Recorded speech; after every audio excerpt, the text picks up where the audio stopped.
Estava terminando meu chá quando voltou, evidentemente de ótimo bom humor, balançando na mão uma velha bota com elástico dos lados.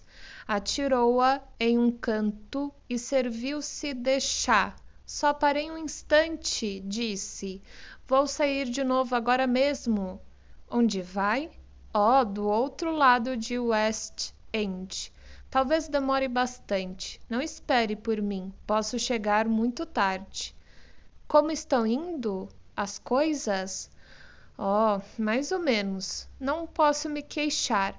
Fui até Streatham, mas não falei com ninguém na casa. É um problema muito interessante, desses que pago para solucionar, mas não posso ficar aqui conversando. Tenho de trocar essas roupas, reles ou relés, e voltar a ser um homem respeitável.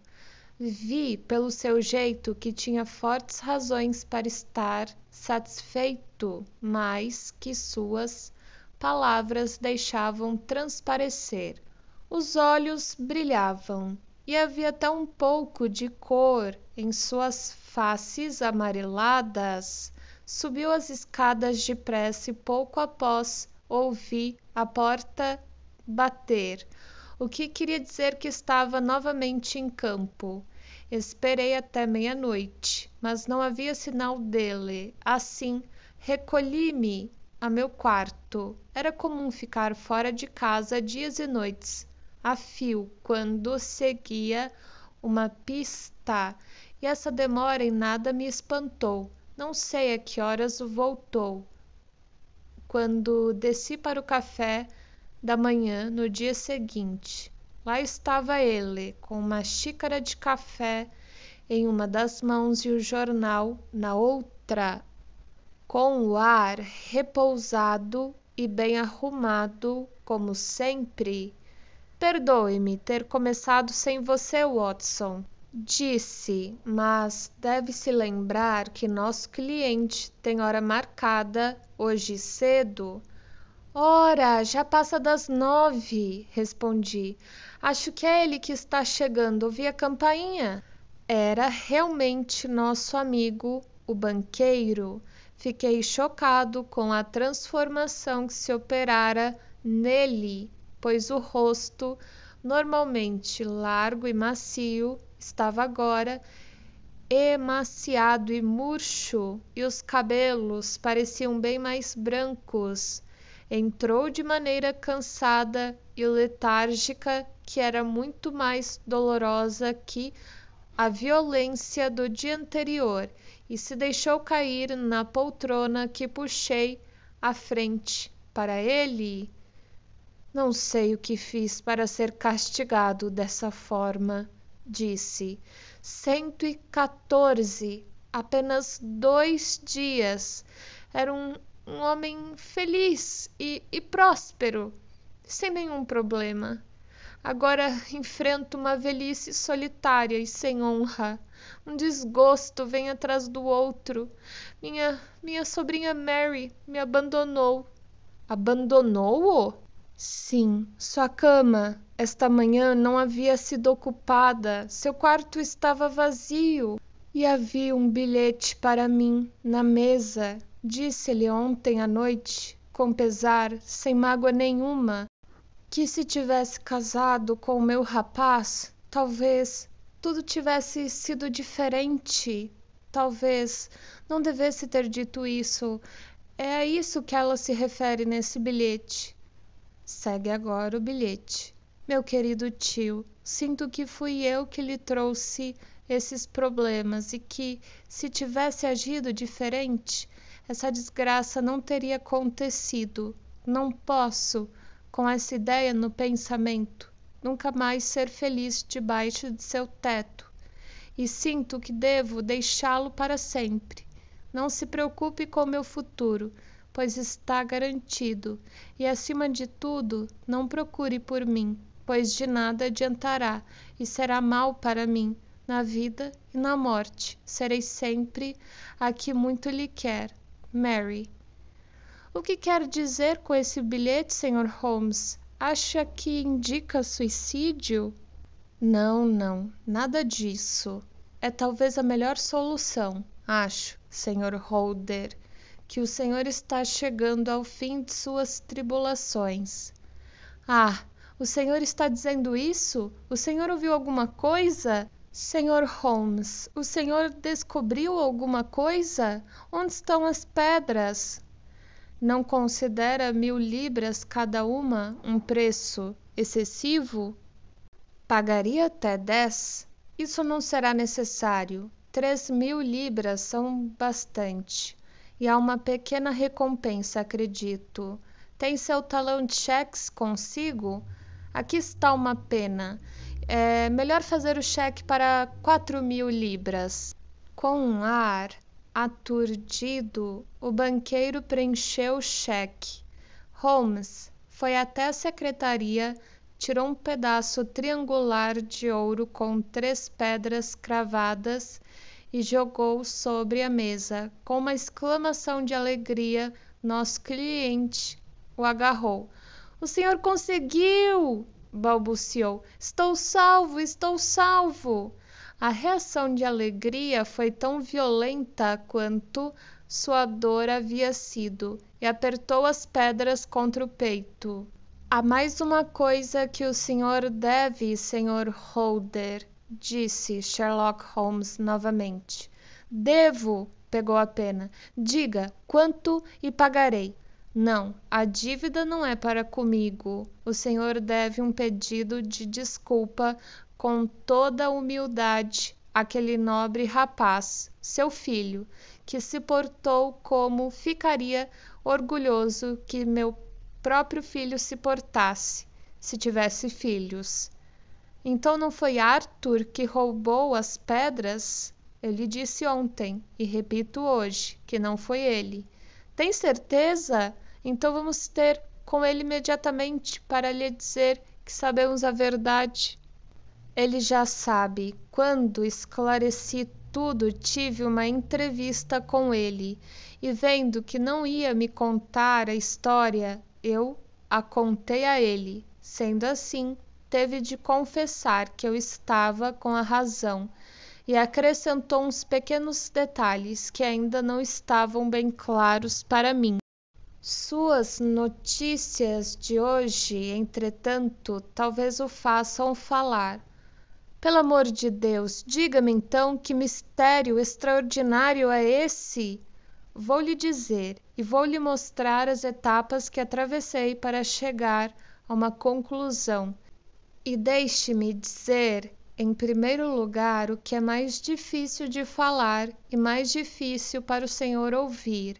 Houve um entendimento entre sua sobrinha Mary e Lord George Bunwell. Fugiram juntos." "Minha Mary? Impossível!" "Infelizmente, é mais do que possível. É um fato. Nem o senhor, nem seu filho conheciam o verdadeiro caráter desse homem quando o admitiram em seu círculo de família. É um dos homens mais perigosos da Inglaterra, um jogador arruinado, um vilão completamente desesperado, um homem sem coração nem consciência." Sua sobrinha não sabia nada de homens assim. Quando murmurou seu amor por ela, como fizera com centenas antes dela, ficou convencida de que só ela tocara seu coração.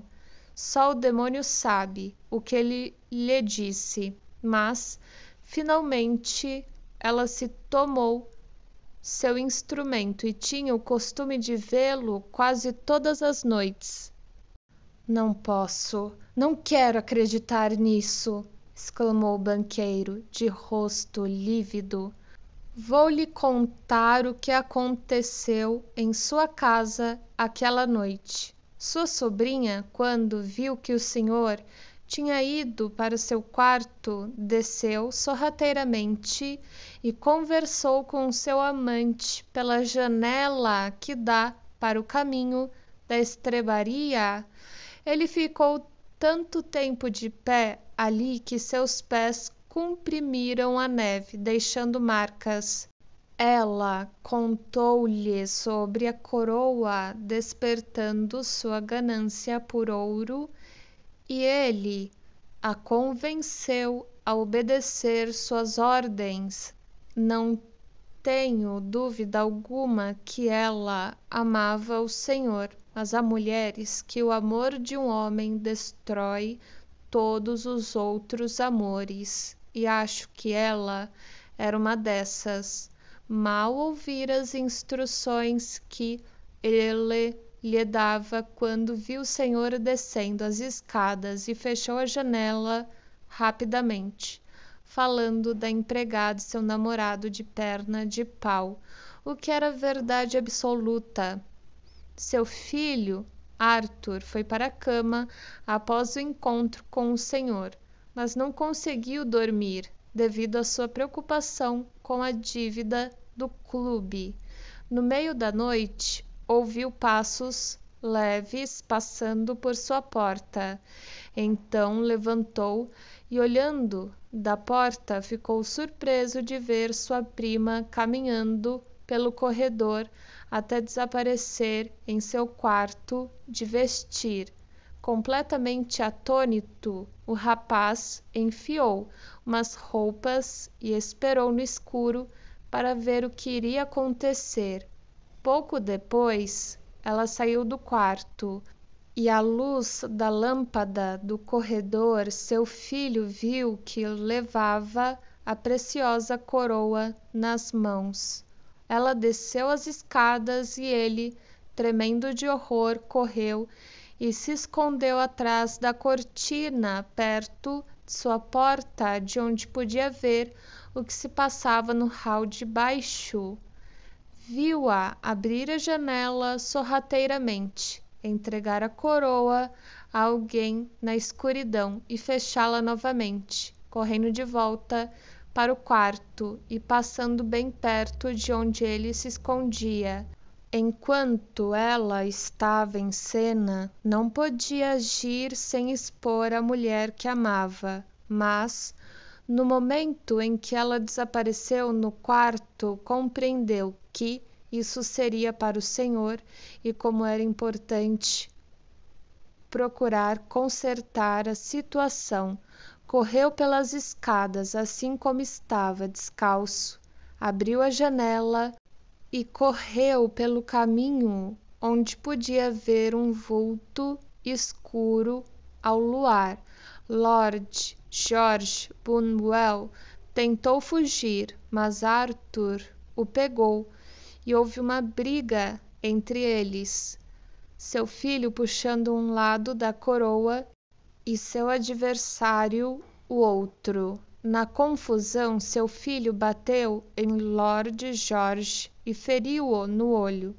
De repente, alguma coisa arrebentou, e seu filho, vendo que estava com a coroa nas mãos, voltou correndo, fechou a janela, subiu a seu quarto e acabara de notar que a coroa estava retorcida e procurava consertá-la quando o Senhor surgiu em cena.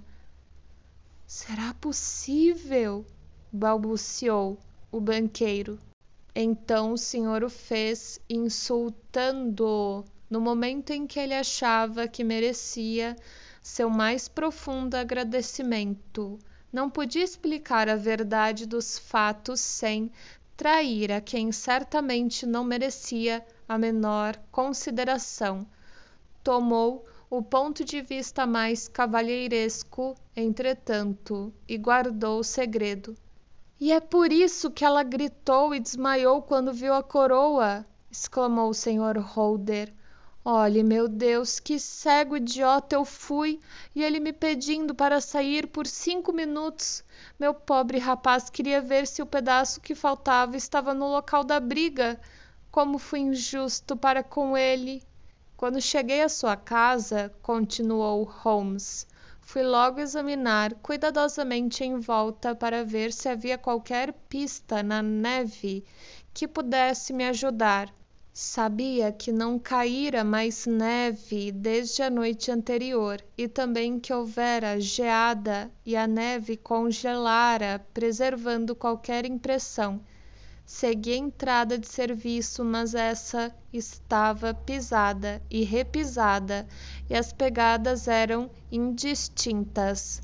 Logo além, no entanto, do outro lado da porta da cozinha, uma mulher estivera falando com um homem, e uma marca redonda de um lado mostrava que tinha uma perna de pau. Pude até ver que eles haviam sido interrompidos, pois a mulher correra de volta para a porta, como provavam as impressões profundas da ponta dos pés e muito leves no calcanhar, enquanto que a perna de pau esperara um pouco e depois fora embora.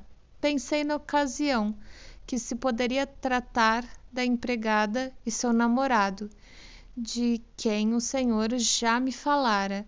E isso foi confirmado posteriormente. Passei pelo jardim sem ver nada além de pegadas sem direção precisa, que julguei serem da polícia, mas quando cheguei ao caminho da estrebaria encontrei a história escrita na neve à minha frente.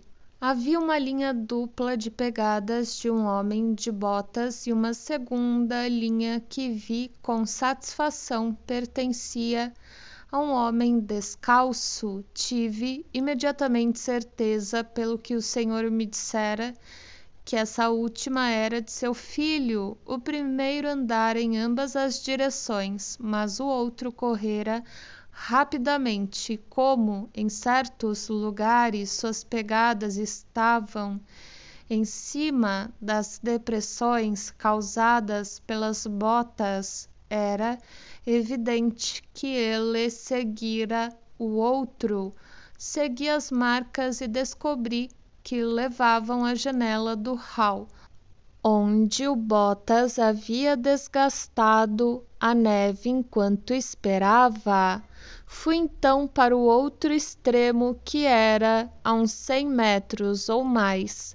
Vi onde Botas virara, onde a neve estava toda pisada e amassada, como se tivesse havido uma luta, e finalmente onde algumas gotas de sangue haviam caído, para provar que estava certo. Botas correra então pelo caminho, e outras pequenas manchas de sangue mostravam que era ele que estava machucado. Quando alcançou a estrada na outra extremidade, vi que a neve havia sido retirada, e foi o fim dessa pista. Ao entrar na casa, entretanto, examinei, como deve se lembrar, o peitoril da janela do hall com a lente. Pude logo ver que alguém havia saído por ela. Pude distinguir o esboço de dedos e calcanhar, onde um pé molhado se apoiara ao entrar. Estava então começando a formar uma imagem do que havia acontecido. Um homem esperara do lado de fora da janela, alguém lhe trouxera a jóia. Esse ato fora visto por seu filho, que o perseguira, lutara com ele, ambos puxaram a coroa, e a combinação de seus esforços causou danos que nenhum dos dois sozinho poderia causar. Seu filho voltara com a jóia, mas deixara um pedaço nas mãos do adversário. Até aí tudo bem. A questão agora era quem era o homem e quem lhe dera coroa. É um velho preceito meu que, quando se exclui o impossível, o que resta, não importa quão improvável seja, deve ser a verdade. Sabia que não fora o senhor que trouxera a coroa, então só restava sua sobrinha, e as empregadas, mas se fossem as empregadas, por que seu filho se deixaria acusar em seu lugar? Não poderia haver nenhuma razão, mas amava sua prima e, portanto, havia uma excelente razão para guardar seu segredo, especialmente por se tratar de um segredo vergonhoso. Quando me lembrei que o Senhor a vira perto daquela janela e que ela desmaiara quando viu a coroa novamente, minha suposição tornou-se uma certeza. E quem poderia ser seu cúmplice? Um namorado? Evidente, pois quem mais poderia anular o amor e a gratidão que sentia pelo Senhor? Sabia que saía um pouco, que seu círculo de amigos era muito limitado, mas Lord George Burnwell era parte desse círculo. Já ouvira falar dele como sendo homem de péssima reputação no que diz respeito a mulheres. Deveria ter sido ele que usava aquelas botas e ficara com as pedras, mesmo sabendo que Arthur o desmascarara. Devia estar convencido que estava seguro, pois o rapaz não podia dizer uma palavra sem comprometer sua própria família. Seu bom senso lhe dirá o que fiz em seguida. Disfarcei-me como um vagabundo, fui até a casa de Lord George, consegui fazer amizade com seu criado de quarto, soube que seu patrão havia dado um corte no rosto na noite anterior e finalmente confirmei tudo comprando por 6 shillings um par de seus sapatos velhos. Com esses na mão fui até Streathorn e verifiquei que correspondiam perfeitamente às pegadas. Vi um sujeito mal vestido no caminho ontem à noite, disse o Sr. Holder. Precisamente, era eu. Quando vi que tinha meu homem, vim para casa e troquei de roupa. O papel que tive de desempenhar então era bastante delicado, pois sabia que não era possível processar para evitar um escândalo e que um vilão tão astuto logo veria que estávamos de mãos amarradas. Fui vê-lo a princípio, naturalmente negou tudo, mas quando lhe contei em detalhes tudo o que havia acontecido, tentou me ameaçar e pegou uma arma pendurada na parede. Conhecia meu homem, entretanto, e encostei uma pistola em sua cabeça antes que pudesse me atingir.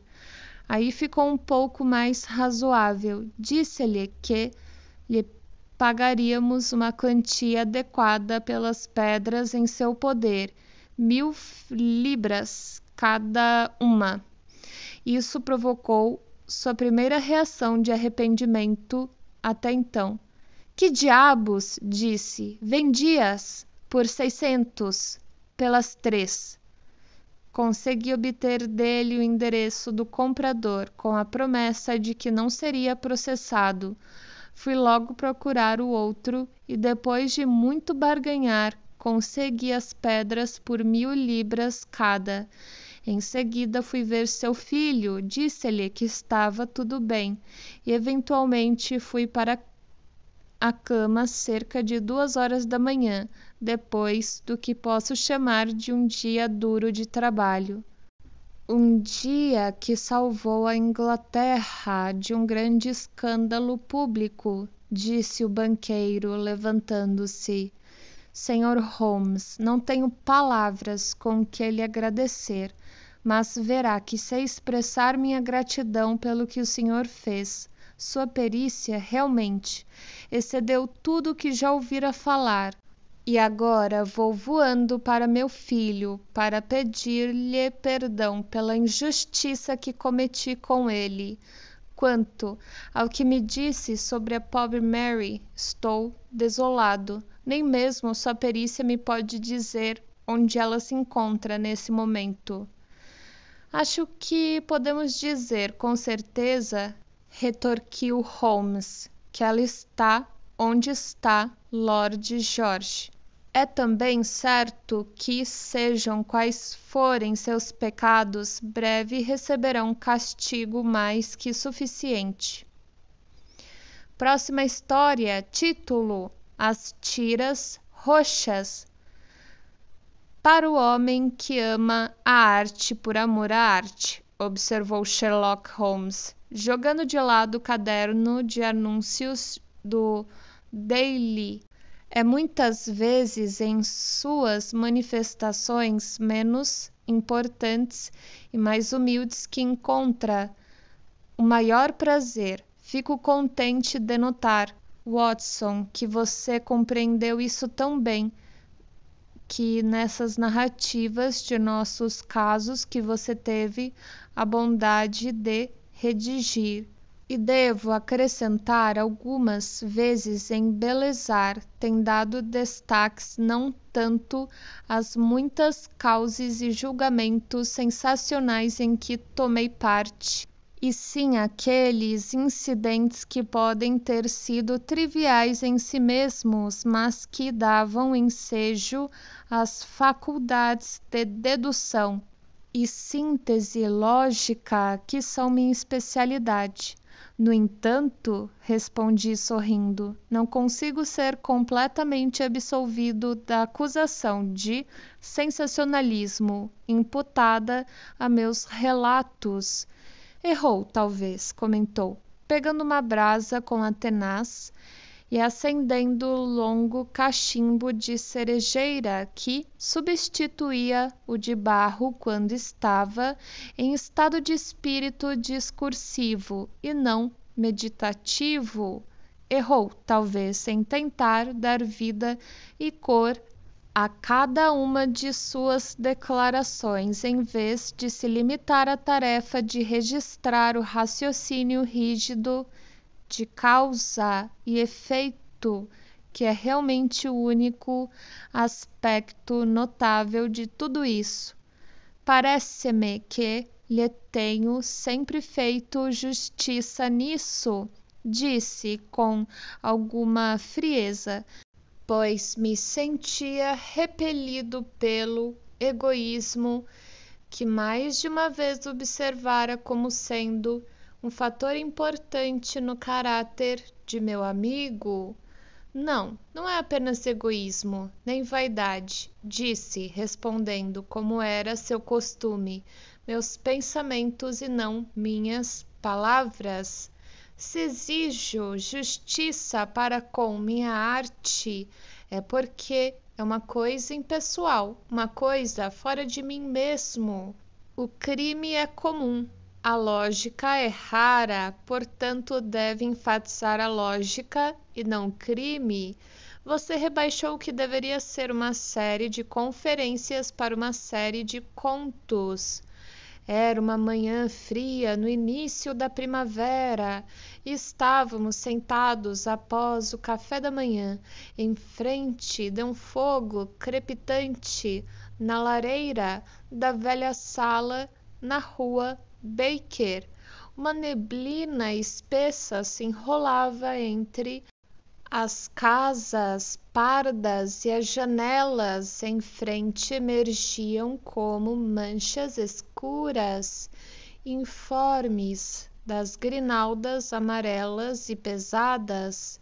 A lâmpada estava acesa e refletia na toalha branca, reluzindo na porcelana e nos metais, pois a mesa ainda estava posta.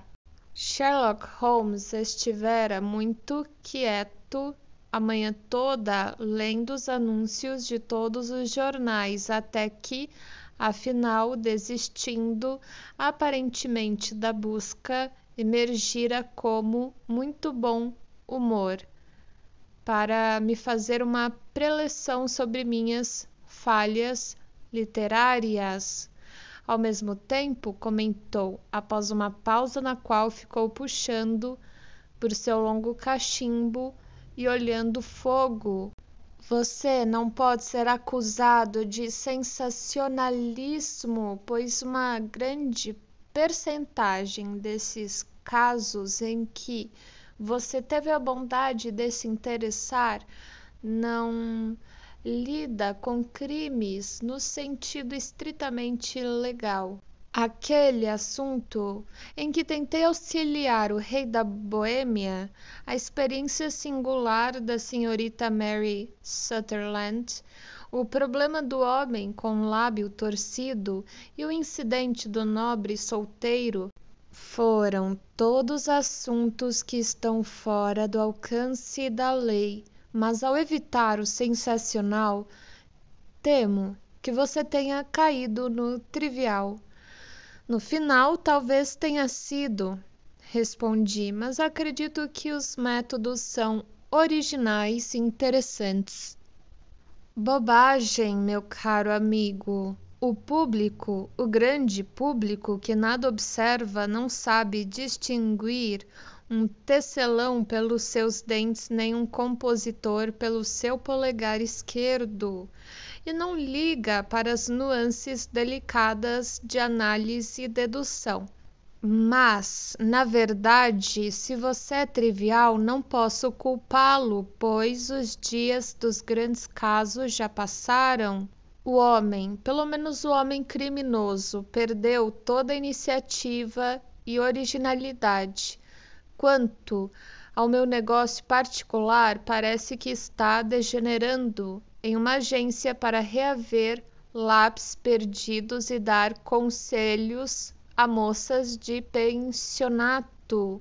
Acho que cheguei ao fundo do barril, entretanto.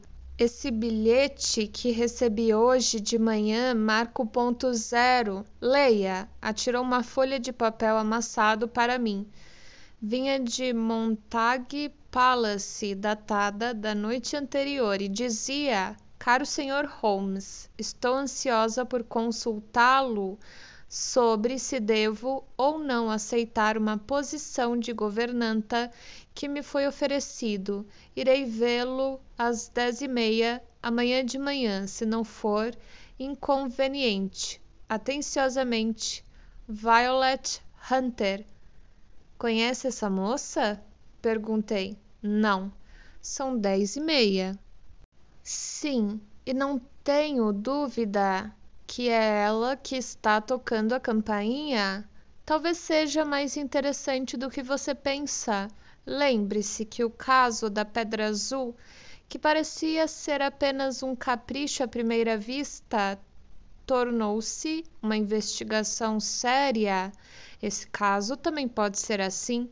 Espero que sim, mas as dúvidas muito em breve se dissiparão, pois, se não me engano, aqui está a pessoa em questão. Enquanto falava, a porta se abrira e entrara uma moça. Estava vestida modestamente, mas bem arrumada, e tinha um rosto alegre, alerta, cheio de sardas, e a maneira enérgica de uma mulher que tem de ganhar a vida. Perdoe-me por incomodá-lo, disse, dirigindo-se a meu companheiro, que se erguera para cumprimentá-la, mas passei por uma experiência muito estranha, e como não tenho pais ou parentes a quem possa recorrer, achei que talvez o senhor pudesse ter a bondade de me dizer o que fazer. Tenha a bondade de se sentar, senhorita Hunter. Terei muito prazer em fazer o que estiver ao meu alcance para ajudá-la. Vi que Holmes ficara bem impressionado com a maneira e as palavras de sua nova cliente. Examinou-a detalhadamente, como era seu costume, e se preparou de olhos fechados, juntando as pontas dos dedos para ouvir sua história.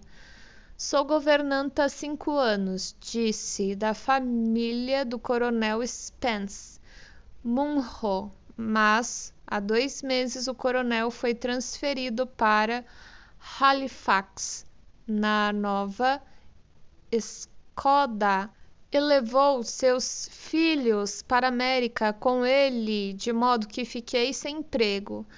Anunciei nos jornais e respondi a anúncios, mas sem sucesso. Finalmente, o pouco dinheiro que economizara tinha quase ido embora e estava desesperada, sem saber o que fazer. Há uma agência muito conhecida para governantas no West End, chamada Westaway. E lá ia mais ou menos uma vez por semana para ver se tinha aparecido qualquer coisa que me pudesse servir. Westaway era o nome do dono da agência, mas a gerente era a senhorita Stopper. Ela ficava sentada em sua pequena sala e as senhoras que estão procurando emprego esperam em uma antessala e entram uma por uma quando ela consulta o livro de registro e vê se tem a coisa que possa servir. Quando estive lá a semana passada, fui levada à pequena sala como de costume, mas vi que a senhorita Stopper não estava sozinha. Um homem imensamente gordo, com rosto sorridente e papadas enormes que faziam dobras e dobras sobre o pescoço, estava sentado a seu lado com óculos pendurados no nariz, olhando intensamente cada moça que entrava. Quando entrei, saltou na cadeira e virou rapidamente para a senhorita Stopper. Essa serve, disse. Não poderia pedir coisa melhor. Excelente, excelente. Parecia muito entusiasmado e esfregava as mãos com alegria. Parecia tão satisfeito que era um prazer olhar para ele.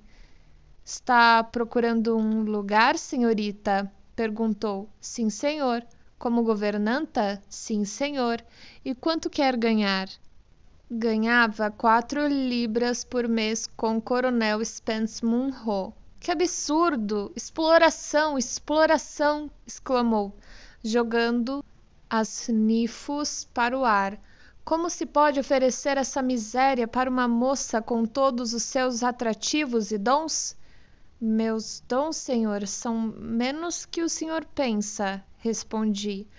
Um pouco de francês, um pouco de alemão, música, desenho.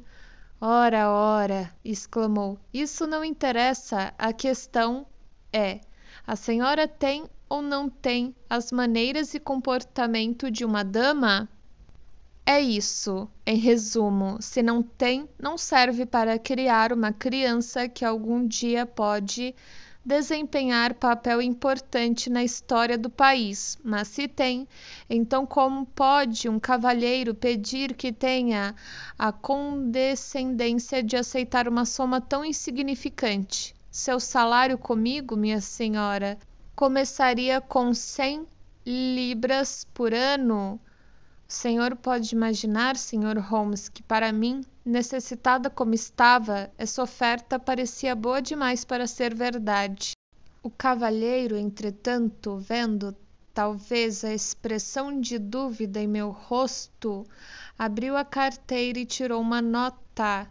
É também meu hábito, disse, sorrindo de maneira agradável, até que os olhos se tornaram meras frestas entre as dobras de gordura do rosto, fazer um adiantamento a minhas moças de metade de seu salário, a fim de que possam enfrentar as despesas de viagem e de guarda-roupa. Pareceu-me que nunca havia conhecido um homem tão fascinante e com tanta consideração.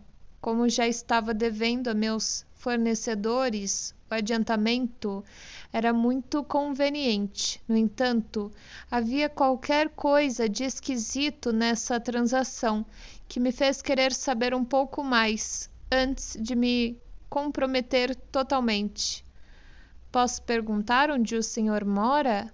Em Hampshire, um lugar rural, encantador. As Falas Roxas, 7 quilômetros além de Winchester. É lindo no campo, cara senhora. É é uma velha casa de campo. E minhas obrigações, senhor, gostaria de saber quais são. Uma criança, um garotinho de 6 anos, se pudesse vê-lo matar baratas com um chinelo, bate, bate, bate. 3 mortas em um piscar de olhos. Reclinou-se na cadeira e deu gargalhadas. Fiquei um pouco espantada com esse tipo de diversão para uma criança, mas as gargalhadas do pai me fizeram achar que talvez estivesse brincando. Então meus deveres consistem exclusivamente em tomar conta de um menininho? Não exclusivamente, não exclusivamente, minha cara senhorita, exclamou. Seus deveres serão, como estou certo que seu bom senso lhe dirá, obedecer qualquer ordem que minha esposa lhe der, desde que sejam sempre ordens que uma dama pode cumprir. Não vê nenhum problema nisso, não é? Terei prazer em ser útil. Muito bem. Quanto a roupas, por exemplo, temos nossas manias, sabe? Somos excêntricos, mas de bom coração. Se lhe pedisse para usar qualquer roupa que lhe dessemos, não faria objeção a nosso pequeno capricho, não é? Não, respondi, muito espantada com suas palavras. Ou para sentar aqui ou sentar ali, isso não lhe seria ofensivo. Para cortar o cabelo bem curto antes de vir trabalhar. Não acreditei no que ouvia, como deve ter observado, Sr. Holmes. Meus cabelos são bastos e de um tom pouco comum de castanho. É muito elogiado. Nunca aceitaria a ideia de sacrificá-los dessa maneira. Receio que isso seja impossível, respondi. Estava me observando ansiosamente com seus olhinhos pequenos e vi que seu rosto escureceu com minhas palavras. Sinto muito, mas isso é essencial, disse. É uma mania de minha esposa e os caprichos das senhoras, como sabe, devem ser satisfeitos. Então, não quer cortar os cabelos? Não, senhor, realmente não posso. Respondi confisa. Ah, muito bem, é uma pena, porque em todos os aspectos a senhora nos servia bem. Nesse caso, senhorita Stopper, é melhor inspecionar mais. Algumas das moças